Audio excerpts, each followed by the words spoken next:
What's up, guys? It's another edition of the Powerlifting for the People podcast. We've got another special guest today. Liz, how you doing? Good. So Liz is one of our members here.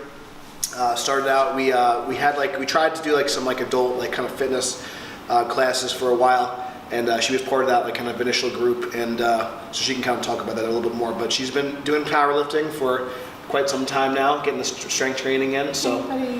A little over a year. Yeah, so maybe you just want to tell the people watching or listening a little bit just about how you kind of got started here, and then what you kind of been up to the last couple of months since joining. Okay, so the first thing that I saw was on Facebook. I saw the advertisement on Facebook for Fit Camp, and that looked perfect. Because I had worked with a trainer before. Yeah, you had some kind of experience. I had worked with a trainer, and he moved away, and I was very, very attached to him. Yeah, so you kind of hesitant to try something different. Kind of on my own, and for a year I kind of did it on my own at Crunch, and I said, I need somebody who's going to push me, because I'm not going to push myself the way a trainer would. Yeah, and that's hard for a lot of people to get that self-motivation and push yourself. So I kind of knew what to do, but not how to improve myself. Right. So when I saw that, I said, that looks really good. Let me give that a try. And it was definitely harder than working with the trainer. Step up, I was really glad that I had some background, or I would have thought that was totally... It was a little bit too much, insurmountable.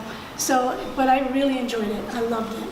And when that ended, and it was Benny who kept saying, you're going to stay, right? You're going to continue this.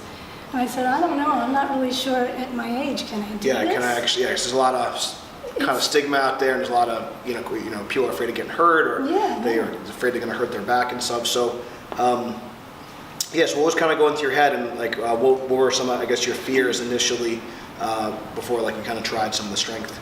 Well, it was intimidating, because having been in that room and watching what was done in this room. Yeah, the intensity, the level of work's a little bit different. And I'd look at that and say, I don't know if I'm quite ready. I don't know. But you have to try. And once you try, and I was scared at first. I would come here and it started out I was nervous every time, then I was kind of apprehensive, and then, so it gradually moved to where, I can do this. Yeah. I can do this. Was there ever, I guess, a moment or a workout you can kind of remember where things start to click, or you're like, I'm doing this now, and maybe it's even something that you enjoy, that you're starting to like. Was there ever kind of a moment or a workout or maybe a lift you did when you're like, okay, I'm actually doing this and I'm getting it now? Well, there was one where I couldn't do it, but I knew that I should have been able to. So when I'm with the deadlift, I was trying the 165. Couldn't do it. Yeah. And I said to myself, all right, I'm doing it. And this is what Benny had said. He said, you were so far out. Yeah, the technique was off. He said, I was afraid you had pulled something because you were that far out. And I said, all right, then I have to pay attention. And every single time, I would make sure it was where it should be. I would make sure that my shoulders were back. Focus on your form. And I kept on doing it and doing it and doing it. And the last time I hit that 165. Yeah, no, which is great. So, and I think a lot of people, when they hear 165, it sounds like some people maybe that are newer or older, that sounds like a lot. But obviously, you didn't start off doing that, right? No. Start out, using the kettlebell, and then 95, and then 105, and 115, and so forth. So there's obviously a progression. Right. And then when you were kind of struggling with that lift for a bit, and then you were able to kind of achieve it. So how did that feel, and what was that like? When you were able to kind of come back? That was great. And Elvis got that on video for me, so I was really excited. I said, I did it. And Ronnie said that was too easy. It always looks easier after you watch it, right? So but it was, it may not feel easy. I was really excited. I was really excited because that was the first time it was more than my body weight. Yeah, which is a big. Well, so you start to kind of second guess yourself, and sometimes I'm sure sometimes it's better off. Sometimes it's better off not knowing and just doing it, right? Yeah. Well, you had said that at first, and then I thought, and the best thing for me, just focus on the form and the just best put the thing effort for me in. is that I can't really. My math skills are so bad that's a lot of that I can look at it and I have absolutely no idea what's on there, and it's good. And that's I don't want to say just women, but just newer lifters, maybe people that haven't had a sports background. Sometimes your mind can play tricks on you, and you set. Everyone's got these kind of mental roadblocks and barriers in their head. Right. It might be 135 for some people. It may be 185 or 225 maybe for some of the guys, it's like 4 plates, 5 plates, 6 plates. We get so romantic about the numbers, but if you just focus on execution, Right.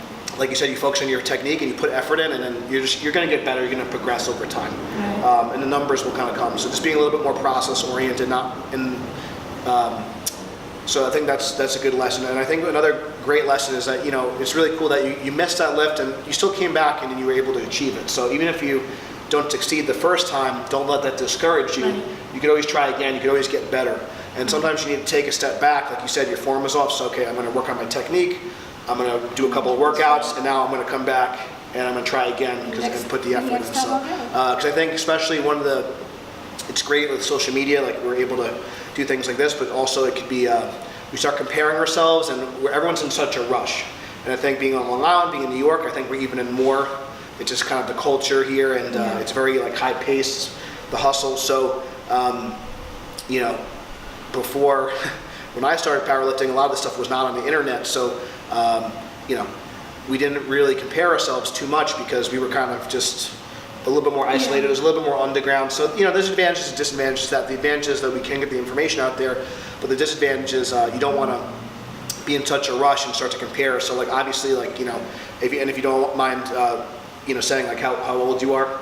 I'll be 65 in November. So a lot of people think like some people even think like, oh, I'm over 30, and that's you hear that though, like really? you hear that for some people. They're like, oh, it's downhill from there, and it does with that attitude. It's going to be, but obviously, your strength has improved tremendously.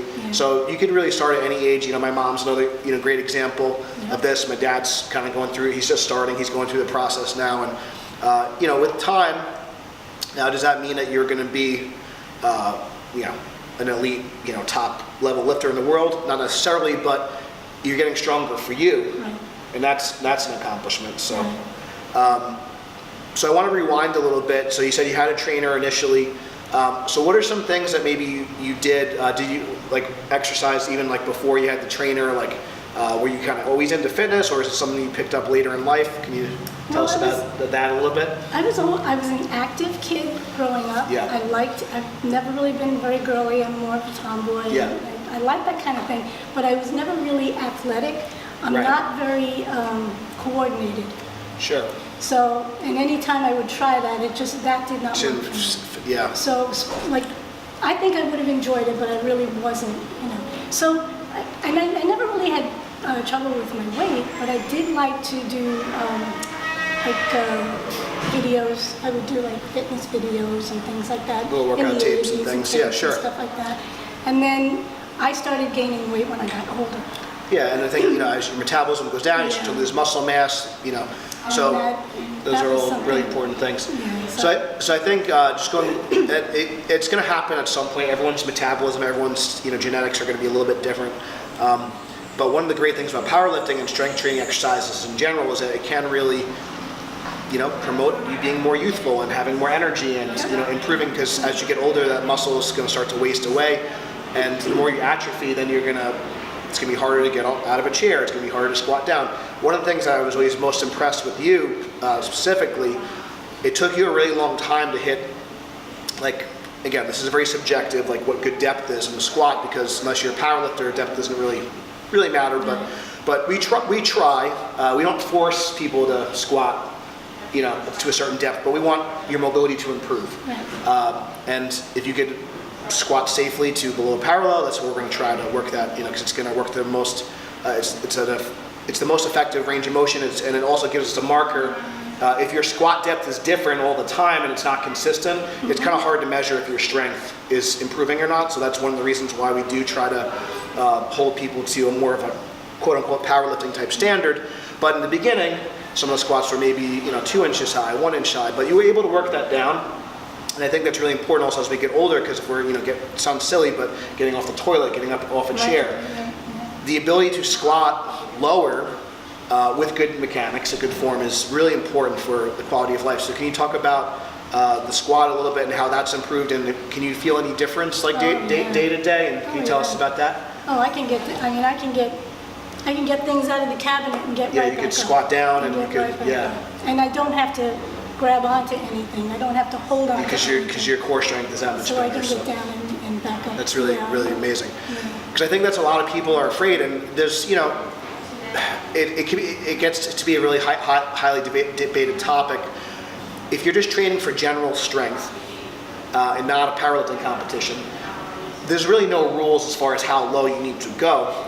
But I do think when we kind of believe for just general quality of life, if you could train yourself over time, so like my dad's starting off on a high box and he's using a kettlebell, and we're going to eventually work his way down. Because God forbid if he does fall or if he gets stuck on the toilet or whatever, as you get older, these are things, and I've seen this happen with my grandmother, and she was very overweight. She had diabetes before she passed, and you lose that leg strength. And you lose that mobility, and then your quality of life goes down. So it's really important. So something like a squat, progressing not only your strength but also the range of motion can be very helpful. And same thing with the deadlift. You may start off, pulling, like you start off with the kettlebell, start off maybe pulling from blocks, and now you're pulling from the floor. So if you do need to pick something up off the ground, you could do that safely, and you have the back strength to do it, which is really cool. So anything else that you'd want to add as far as like improvements that you've made, or things that are a little bit easier now, like day to day since starting? Well, it's been a couple of years, because even in fit camp I was able to squat. I don't think it took too long to get the squat. But just everything that, I'm able, the only thing that I have an issue with balance. So I try not to climb onto things without someone around watching me. But other than that, I can get down, pick things up. That's amazing. Well, like my husband will say, "Oh, let me help you with that." Oh, maybe I don't need to help you with that. Which is nice that you can support yourself and take care of yourself. So I think that's really amazing. Very cool. So the next thing I want to, so we just did a nutrition challenge. And we do this throughout the year. So if anyone's kind of watching and they're interested in kind of partaking in one, you can shoot me an email to gaglianostrength@gmail.com. We're going to start to do more throughout the year. The scale didn't really move too much, right? But we have the in-body, which so it measures. But I think you lost about 5 pounds of fat, and you put some muscle on, which is amazing. So I just want to kind of note that a little bit, and how your clothes are fitting different or things like that, because I think sometimes a lot of women especially are afraid they're going to get too big or they're going to get too bulky, but the strength training, it helps keep the lean tissue, keep the muscle on, and your waist will get smaller, it'll get, you'll get a little bit more definition and toning, if you want to use that word. So can you tell us a little bit about like that, and like how like your body's kind of been changing with the strength training? Oh yeah, well, having not worn jeans for the last few months, my jeans are definitely looser. Yeah. Well, they're a little tighter here and they're looser in the waist. So which is good, because now okay, and then we have like kind of some of the technology to kind of support that. If you don't have an in-body, there's things you could look at. One of the things that I'm looking into more is, even for myself, is there's like DEXA scans you could get as well. So